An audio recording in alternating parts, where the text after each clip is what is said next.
चलिए बात करते हैं टाटा कंसल्टेंसी सर्विस लिमिटेड की, यानी कि टीसीएस की। टीसीएस मार्केट में अच्छा परफॉर्म कर रहा है। 5 दिनों से लगभग 4 से 4.5% की ग्रोथ में रहा है और आज कंपनी के सेकंड क्वार्टरली रिजल्ट आने वाले हैं, जिसकी वजह से इन्वेस्टर्स का जो फोकस है टीसीएस के ऊपर ज़्यादा है। आज के दिन टीसीएस के ऊपर ज़्यादा नज़र रखी जा रही है और ये एक्सपेक्टेशन लगाया जा रहा है कि भाई टीसीएस का इस बार का जो रेवेन्यू है, यानी कि जो सेल है, वो थोड़ी सी ग्रो होती हुई नज़र आएगी और प्रॉफिट में भी थोड़ी सी ग्रोथ देखने को मिलेगी। बहुत ज़्यादा नहीं, लेकिन हाँ, थोड़ा बहुत ग्रोथ हमें देखने को मिलेगा। इतना ही नहीं, कंपनी सेकंड इंटरिम डिविडेंड भी अनाउंस कर सकती है, ऐसा कंसीडर किया जा रहा है। और ये भी मैं आपको बताना चाहूँगा कि आज जैसे ही मार्केट क्लोज होगी उसके बाद ही हमें कंपनी के लेटेस्ट क्वार्टरली रिजल्ट देखने को मिलेंगे। यानी कि आप ये मान के चलिए कि कल, मतलब कि 10 अक्टूबर को हमें इसका इम्पैक्ट देखने को मिलेगा। टीसीएस में कंपनी के क्वार्टरली रिजल्ट का जो इम्पैक्ट है वो 10 अक्टूबर यानी कि कल देखने को मिलेगा, बिकॉज मार्केट क्लोज होने के बाद ही कंपनी के क्वार्टरली रिजल्ट देखने को मिलेंगे। काफ़ी हायर चांसेस है कि मार्केट क्लोज होने के बाद ही देखने को मिले।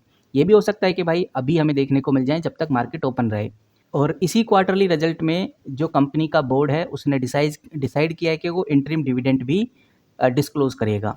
इसी के साथ जो मैनेजमेंट है, टीसीएस का जो मैनेजमेंट इस बार किसी भी तरह की कोई प्रेस कॉन्फ्रेंस नहीं रखना चाहता। उसने जो प्रेस कॉन्फ्रेंस थी उनको भी कैंसिल कर दिया है, क्योंकि आज के दिन रतन टाटा की डेथ एनिवर्सरी बनाई जाएगी। लेकिन जो एनालिस्ट कॉल है वो शेड्यूल की गई हैं, वो तो होने वाली हैं। और गाइज हमें ये भी ध्यान में रखकर चलना है कि अगर IT industry overall slow down में है और जितनी भी क्लाइंट्स कंपनी हैं वो अगर अपना आईटी बजट रिड्यूस कर रही हैं, तो इससे टीसीएस जैसी कंपनी को काफ़ी ज़्यादा लॉस होता है।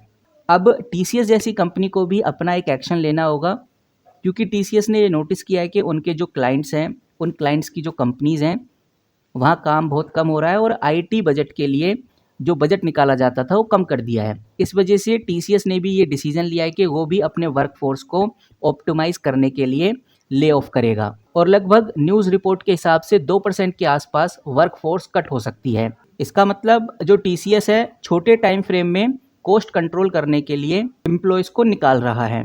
इतना ही नहीं, टीसीएस में एक और बड़ी प्रॉब्लम है और आपने सुना भी होगा कि H1B वीज़ा का जो लफड़ा है ये चल रहा है। H1B वीज़ा का यहाँ पर इस चीज़ को समझना बहुत ज़रूरी है। यूएस में फॉरेन वर्कर्स को काम करने के लिए ये वीज़ा दिया जाता है, लेकिन इसके साथ काफ़ी चैलेंजेस भी हैं। जैसे पहले ये जो H1B वीज़ा था इसका कॉस्ट काफ़ी मैनेजेबल था, लेकिन अभी इसकी कॉस्ट $1 लाख तक पहुंच गई है। $1 लाख के अंदर लीगल फीस हो गया, फाइलिंग फीस हो गया, ट्रेनिंग फीस हो गया, ये सब कुछ मिला के $1 लाख तक का ये वीज़ा बनता है। यही रीज़न है कि भाई टीसीएस जैसी कंपनी, जितनी भी आईटी कंपनीज़ हैं, उनके लिए ये एक मेजर एक्सपेंस बन चुका है। और सबसे बड़ी प्रॉब्लम जब होती है जब टीसीएस जैसी कंपनी को अपने वर्कफोर्स को यूएस में डिप्लॉय करना होता है, क्योंकि वर्कफोर्स को डिप्लॉय करने के लिए H1B वीज़ा की ज़रूरत पड़ेगी। इतना ही नहीं, एक और बड़ी नेगेटिव बात है कि ये जो यूएस गवर्नमेंट है हर साल limited number of H1 visa ही देती है और कंपनी को हर एम्प्लॉय के लिए अप्रूवल लेना पड़ता है। इस वजह से कभी कभार रिजेक्शंस और डिले भी हो जाते हैं। और अगर कोई भी कंपनी हैविली H1 वीज़ा के वर्क के ऊपर काम करती है तो उसको बहुत सारे अप्रूवल लेने पड़ते हैं, जिसकी वजह से प्रोजेक्ट्स काफ़ी ज़्यादा डिले हो जाते हैं और टीसीएस के जो क्लाइंट्स हैं उनको भी काफ़ी ज़्यादा डिससेटिस्फैक्शन का सामना करना पड़ता है। यूएस में कभी कभार पॉलिसीज़ भी चेंज होती रहती हैं, टैक्स प्रपोजल्स आते रहते हैं, जिसकी वजह से ये जो H1 वीज़ा है ये और भी ज़्यादा एक्सपेंसिव होता जा रहा है, इसमें डिफ़िकल्टीज़ बढ़ती जा रही हैं और ये टीसीएस के लिए कहीं ना कहीं बहुत नेगेटिव होता जा रहा है। कह सकते हैं कि हम यूएस के अंदर ये जो H1 वीज़ा है इसकी कॉस्ट बढ़ने की वजह से टीसीएस जैसी कंपनी के लिए यूएस क्लाइंट लाना बहुत मुश्किल हो रहा है और बहुत एक्सपेंसिव भी हो रहा है। और कॉस्ट इंक्रीज़ होने की वजह से कंपनी के मार्जिन भी कम होते जा रहे हैं, जिसकी वजह से कंपनी को क्लाइंट प्राइस बढ़ाने पड़ रहे हैं और यही रीज़न है कि कंपनी का जो बिज़नेस है वो स्लो डाउन होता जा रहा है।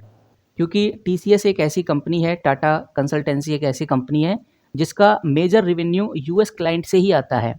मतलब कि यूएस की जो कंपनीज़ हैं वो टीसीएस से सॉफ्टवेयर्स और आईटी सर्विसेज लेती हैं और अगर यूएस 25% आउटसोर्सिंग टैक्स और ज़्यादा लगा देता है तो यूएस की जो कंपनीज़ हैं उनको इंडिया की कंपनी से सर्विस लेने के लिए और ज़्यादा एक्स्ट्रा टैक्स पे करना पड़ेगा, इससे कि ये चीज़ और महंगी हो जाएगी। इस वजह से टीसीएस के जितने भी यूएस क्लाइंट हैं उनके साथ बिजनेस कर पाना टीसीएस के लिए बहुत महंगा हो जाएगा और क्लाइंट भी टीसीएस में ज़्यादा इंटरेस्टेड नहीं रहेंगे बिकॉज प्राइस काफ़ी ज़्यादा बढ़ सकता है, जिसकी वजह से यूएस के बहुत सारे क्लाइंट टीसीएस के साथ या तो काम करना कम कर देंगे या फिर बिल्कुल ही बंद कर देंगे।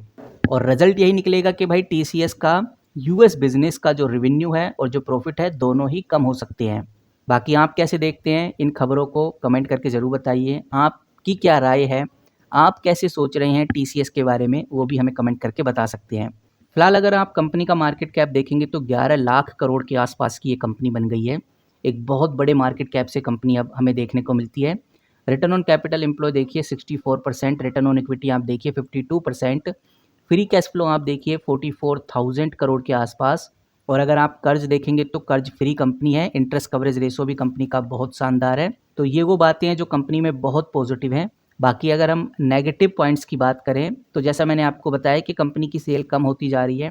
5 साल की सेल ग्रोथ देखेंगे तो 10% पे आ गई है। नेट कैश फ्लो माइनस में चल रहा है। पाइट्रोसिक स्कोर 4 आ गया है, यानी कंपनी फाइनेंशियली बहुत ज़्यादा मजबूत बची नहीं है। और फेस वैल्यू 1 हो गई है, यानी स्टॉक स्प्लिट का अगर आप सोच रहे हैं तो ऐसा होने वाला नहीं है। बोनस शेयर्स भी आपको नहीं देखने को मिलेंगे। बाकी ये कह सकते हैं कि कंपनी का पीई 22 के आसपास है, यानी ये कंपनी आज बहुत ही सस्ते दाम पे मिल रही है। जो आपको करंट प्राइस 3,000 रुपये देखने को मिल रहा है, ये भी बहुत सस्ता है टीसीएस के केस में। तो आप कैसे देख रहे हैं इस कंपनी को कमेंट करके ज़रूर बताइए, आपकी क्या राय है वो भी हम जानना चाहेंगे। इस वीडियो में इतना ही, मिलते हैं किसी नए वीडियो के साथ, तब तक के लिए take care and good bye.